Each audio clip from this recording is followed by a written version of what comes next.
Видовме каква е ситуацијата во соседството, се враќаме кај нас дома, како што најавив, гостим во студиото на телевизија Нова професорката Тања Каракамишова. Професорке, многу мокно и силно писмо упативте до хан, во кое што велите дека не може да бидат уцени средство за мирудија за составување на влада. Зошто добивте потреба да го напишете ова писмо и што точно му порачувате на хан во него? Искрено, потребата од тоа да се обратам до господинот Хан, но и до сите останати странски представници кои постојано се вид замешатели во политичката состојба и во политичката криза во Република Македонија, ми дојде уште многу одамна, но сега бев и директно испровоцирана затоа што господинот Хан заедно со странските представници во последното соопштение кое што го остави во медиумите и практично кај македонските граѓани го потенцираше фактот дека во Република Македонија мора да се почитува уставот на државата и дека по тој основ мора македонските граѓани да го прифатат новото парламентарно мнозинство. Од тука како загрижена македонка, но и како загрижена македонска универзитетска професорка и како загрижена мајка пред се, мислам дека некои работи едноставно се прелеа, отидоа надвор од чашата и еврокомесарот Хан навистина направи еден преседан, но и еден скандал.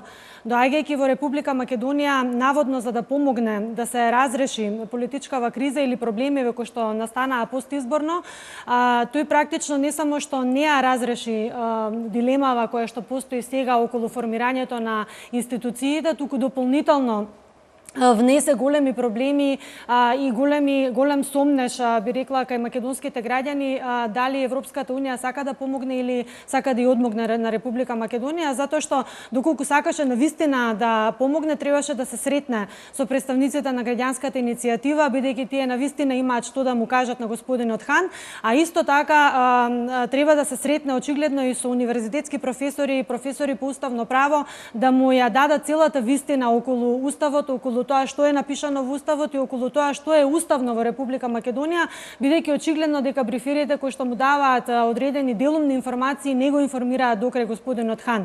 Од тука ми се појави и потребата, но и големата загриженост околу состојбите во Република Македонија.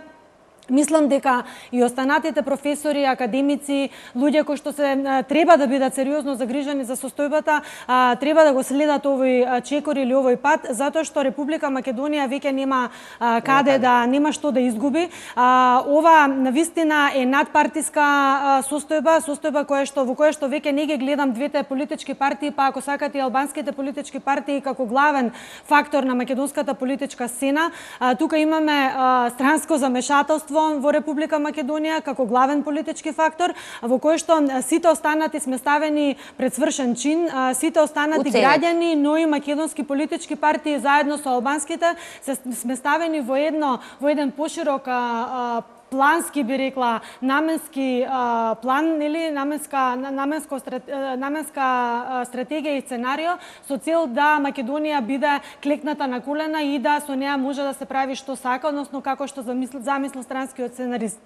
Од тука мислам дека сите загрижени граѓани треба многу помасовно и многу посилно да се обраќаат до сите европски институции, но и пошироко, со цел да допре вистината до овие институции, но и до сите европски граѓани, затоа што мислам дека не е време за молчење, не е време за продавање на празни флоскули и фрази, туку работата е дојдена до нож, би рекла, дојдена е до состојба да нема враќање, или ќе не биде како држава унитарна, независна и како суверена, како што ни прилега да бидеме согласно меѓународното право, или едноставно нема да бидеме. Ние македонците сме најмногу на удар, затоа што и самиот Тимоти Лес, познатиот британски аналитичар, рече дека во регионална смисла Македонија и Босна најмногу ќе изгубат.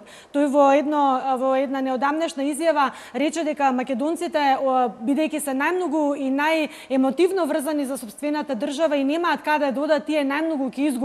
И тоа не случајно е кажано од британски аналитичар, бидејќи вистината е таа, македонците, бидејќи немаат друга татковина, очигледно е дека најмногу ќе го извлечат најдебелиот крај на стапот и на крај на вистина работите ќе отида до таму да треба да се бараме резервни татковини, односно некакви други места каде што ќе можеме да живееме нормално, затоа што очигледно дека во Македонија нема да има простор и место за нас.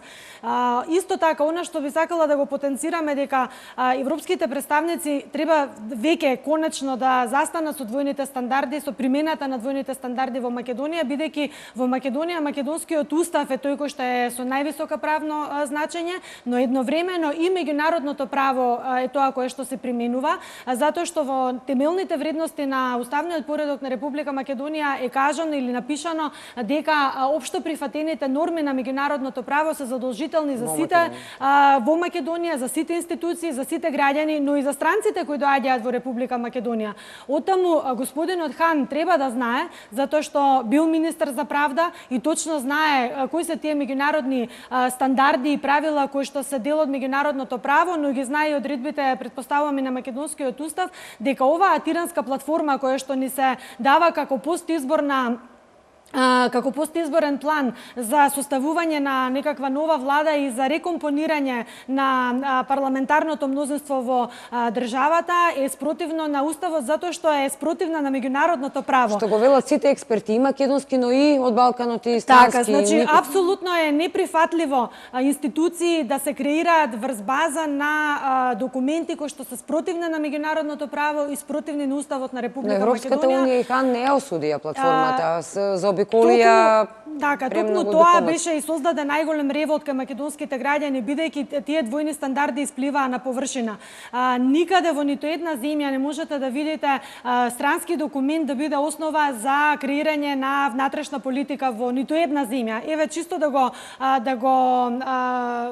да му упатам на господинот Хан еден документ кој што е донесен од страна на Венецијанската комисија во 2001 година, кој се однесува на акт кој што го донесе унгарскиот парламент во врска со грижата на таа држава за унгарското малцинство кој што живее во соседните држави, но и секаде во диаспората. Романскиот тогашен премиер упати барање до Венецијанската комисија дека со тој закон на унгарскиот парламент фактички се врши директно, се меша Унгарија во внатрешните работи на Романија, бидејќи голем а не има однесува хартивче како кај нас намаса, туку само си донеле закон кај. Значи голем унгарско малцинство живее во Романија и да се разбереме, се работи за закон во кој што се уредуваат прашања од културен карактер, значи образование, употреба на јазик и така натаму, не политички прашања како што е тиранската платформа.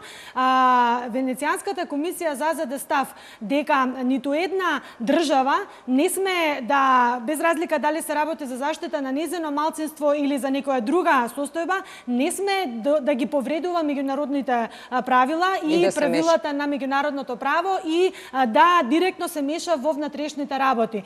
Или тоа е познат kin state, значи претпоставувам дека сите што се занимаваат со меѓународно право знаат за што зборувам, така што пазете, се работи за закон во кој што унгарците се грижат за своето малцинство во Романија, во соседните земји. Овде не се работи за таков вид на акт, кој што помалку се работи за одредени културни или не знам какви други права. Тука директно странскиот политичар Еди Рама носи тиранска платформа која што треба да биде основа за формирање на институциите во Република Македонија. Прво, тој е постизборен документ, второ е спротивно на меѓународното право и како спротивно на меѓународното право, тиранската платформа е комплетно спротивна на уставот. Значи, слушам денес некое време експерти во зборати во Македонија дека дел од точките се само спротивни на уставот. Не, целата тиранска платформа со целата нејзина содржина и габарит е спротивна на уставот на Република Македонија, затоа што е спротивна на меѓународното право. Она што најмногу би сакала акцентот и мислам дека и писмото во тој дел е најостар, би рекла, е што фактички преку тиранската платформа европските представници дозволуваат во Македонија да нас не наречат геноциден народ, а ние фактички преку прифаќање на резолуцијата, евентуално хипотетички во собранието, би се само етикетирале како геноциден народ. И видете, не е воопшто наивно. Освен што европратениците дали така им одговара или освен што изгледах дека подобро го познаваат уставот од самите македонски политичари и правници, подобро познаваат и нашата историја, па не им пречи ова и сега прашуваат зошто толку галама. Зошто толку галама? Анита, знаеш што е проблемот? Значи, се бара од македонското собрание да донесе резолуција. Резолуцијата е задолжителен правен документ. Второ, во резолуција се констатираат одредени состојби, се утврдуваат значи одредени факти, но треба да се донесат и мерки како да се надминат тие состојби. Што мислите, зошто на пример не беше предложено во Тиранска платформа да се донесе некаква декларација? Не, во резолуцијата треба да се утврдат и мерки како Република Македонија ќе се справи со извршениот геноцид. И тука лежи трикот. Значи, преку тие мерки, албанците сакаат да докажат дека во Македонија тие се конститутивниот народ, а ние сме уствари убиците, масовните убици, кои што извршиле физичко истребување на албанците во периодот.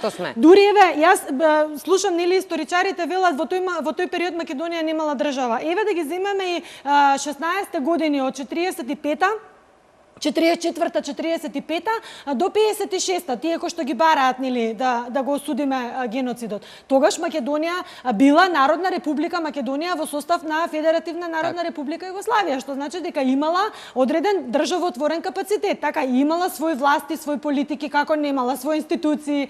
Значи, во тие години ние треба сега да кажеме дека нашите предци биле геноцидни, физички ги истребиле албанците и треба да ги осудиме заради тоа. Пазете, нашите македонци треба да ги осудиме поради тоа и врз основа на таквата осуда ние треба да испорачаме мерки. Која ќе биде главната мерка од сторениот геноцид и од признаетиот геноцид, да кажеме дека албанците се државотворен народ, а кога ќе кажеме, а тоа е барањето во Тиранската платформа, дека албанците се конститутивниот државотворниот народ на Република Македонија, тоа значи дека тие ќе си го добијат по автоматизам правото на употреба на албанскиот јазик на цела територија на држава и сите останати елементи кои чинат содржината на конститутивниот народ. И тука е ствари целиот трик на Тиранската платформа. Ја велам, таа резолуција е едно кукавичко јајце заедно со целата Тиранска платформа, која што сака да ни се пикне во системот со цел врз основа на тоа да се добијат правни механизми, правни инструменти кои ќе ја направат целиот овој план можен во Република Македонија, бидејќи албанците знаат дека во моментов согласно уставот тие не може тоа да го истуркаат, не може да го пробијат. Меѓутоа преку усвојување на таква резолуција за која што гледаме представниците на СДС, на СДС, буквално со таква невидена леснотија кажуваат дека тоа е за помирување, всушност таква резолуција не треба да не паничи нас, не треба, тоа не е никаков страшен документ и така натаму. Не, тоа е многу страшен документ кој не смее да помине во Република Македонија затоа што прво ни го погазува нашето достоинство, нашиот интегритет, второ ние самите се етикетираме дека сме масовни убици и трето фактички ги газиме врз коските на нашите предци кои што се бореле за самостојна, суверена и независна Република Македонија. Ние сега фактички сакаме или сакаат да го погазиме нивниот труд, нивните напори, нивната желба да имаме она што во кое што живееме денес. И исто така, би сакала да кажам дека вие прочитавте уцената, притисокот, но и изборната измама која што ни се случи во Република Македонија се незаконски действија. Тие се криминогени действија. Тие се действија кои што се утврдени во кривичниот законник како кривични дела. Врз нивна основа ние не можеме да правиме институции, не можеме да правиме парламентарно мнозинство во собрание, не можеме да градиме влада и цел државен апарат, извршна власт во Република Македонија. Затоа што сите тие незаконски действија не може да создадат законска активност и законски институции. Оттаму мора сева ова да се тргне настрана. Значи мораме не само да бараме да се осуди, да се тргне Тиранската платформа, туку ниту едно од тие барања што се таму не смеат да бидат основа за политичко действување на албанските политички партии во Република Македонија во иднина.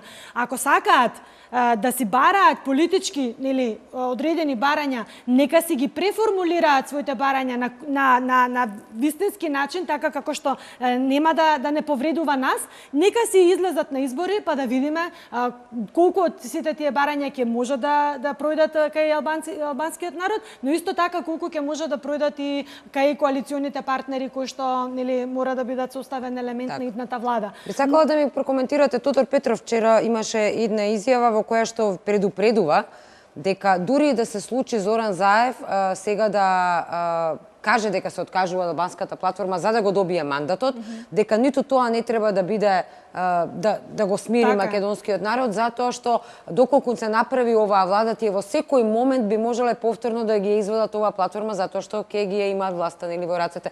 Тоа навистина е можно, би сакала да ми прокоментирате. Значи, јас реков, содржината на платформата е проблематична, заедно со местото каде што истата е изготвена. Инаку, да кажеме дека сите овие барања кои што се содржани во Тиранската платформа не се нови работи кои што сега така има право секој да си бара тоа што мисли дека има право да бара, но проблемот е што во тоа што начинот на кој што се бара и второ каква е формулацијата на барањето. Значи формулацијата на барањето директно на сите барања, ако сакате, директно ни го погазува достоинството на македонците. Ако сакате отварање на дебата за конститутивни обележја на Република Македонија. Значи, дали е возможно воопшто да се тера дебата за нешто што е конститутивен елемент на твојата држава? Понатака за името. Ние не водиме сега преговори за името, па тие сега да сакаат да се вклучат. Никакви разговори и преговори за македонското име, за името Република Македонија во рамките на Уставот не смеа да бидат предмет на дебата. Значи, не смееме да разговараме за тоа прашање, ни камоли да преговараме. Само народот има право за тоа да се изјасни. Па дури јас би рекла, дури народот не може да одлучува за нешто што затоа што името, знаете, е собственост и на сите идни генерации. Ние ако одлучиме сега поинаку, можеби нашите идни генерации ќе не осудат заради таквото нешто, затоа што никој нема право да му го одземе правото на следните генерации да се нарекуваат македонци. Оттука многу треба внимателно да се разговара за овие прашања или ако сакате да се формулираат овие прашања на многу по-безболен начин, затоа што навистина може да донесат голема навреда, но и повреда на достоинството на македонците во сопствената држава. Значи, јас би кажала уште една работа поврзана со Тиранската платформа, но и со тоа ново парламентарно мнозинство. Значи, да не беа овие барања на маса и да не беа остварливи, затоа што гледаме дека Заев нуди остварување, политичките сили во собранието ќе беа сосема поинакви и парламентарното мнозинство ќе беше сосема поинакво. Од тука дај да не се лажеме. Значи, ова што го добива сега Заев на тацна, воопшто не е затоа што Зоран Заев е многу нешто спешал или затоа што неговата програма е нешто не знам колку добра за албанците. Не, затоа што сега албанците чувствуваат дека Зоран Заев е уценет, дека Зоран Заев е ставен во скут на странскиот сценарист и токму затоа притисокот сега и врзнев е најголем. Но ние како македонци и граѓанската иницијатива може да го спаси и Зоран Заев од оваа негова шахмат позиција, затоа што сите луѓе кои што излегуваме на тие протести, на граѓанската иницијатива, излегуваме за да се спаси државата. Од тука господинот Заев треба да е малку помудар и треба да е попаметен како политичар и да види дека граѓанската иницијатива му нуди спас и нему. Дека таа иницијатива е негова сламка за спас, а не сме ние таму граѓани кои што излегуваме и кои што сме директно насочени против него. Овие протести, мирни, достоинствени, горди, се протести на македонците, но и на сите останати етнички заедници во Република Македонија за спас на Република Македонија. Зоран Заев треба да ги свати дека се и негов спас, и да се откаже од истото, но и да се откаже од сите оние барања содржани во Тиранската платформа. Затоа што ако тоа не го направи сега, мислам дека веќе никогаш нема да има никаква шанса да се спаси од злоделото кое што го прави врз Република Македонија. Ви благодарам многу за гостувањето во вестите на телевизија Нова. Утре очекуваме конститутивната седница. Накусо само во една реченица, што очекувате? Еве се споменува име на Албанец за прв пат да биде избран. за прв пикет? Да, многу исто така шпекулации, многу очекувања од страна на или другата страна за утрешната седница. Јас ќе кажам, стишете си ги страстите без многу очекувања и без многу театри околу утрешната седница. Значи се работи за една утрешна седница на која што ќе треба да се избере составот на комисијата за избори и именувања на пленарна седница на собранието, што значи дека секој пратеник на утрешната седница ќе може да земе збор, ќе може да каже што ќе каже во врска со комисијата, така што утрешната седница ја претпоставувам дека нема да биде ни одржана и завршена, нели, во рамките на предвидениот рок кој што го дава Социјалдемократскиот сојуз. Значи, утрешната седница ќе биде како и сите останати, ќе треба да се разговара, пратениците ќе треба да кажат што мислат во врска со составот на комисијата и ништо спектакуларно. Значи, утре не може да се избере председател на собранието. Тој што вели дека може да се избере лаже, ги лаже македонците, ги подгрева страстите и ги подгрева, би рекла, интересите. Нема да се избере председател затоа што прво треба да се избере комисијата за избор и именување. Так, се си има ред. Има многу прашања кои што потоа ќе следат. Ви благодарам многу за гостувањето во вестите. Ние овде ќе ги завршиме вестите на овој начин. Колегата од спортот е веќе на својата позиција, да не му одземаме повеќе време. Веднаш ќе започне со вестите од спортот, а јас сум назад со сите други останати вести во 20 часот.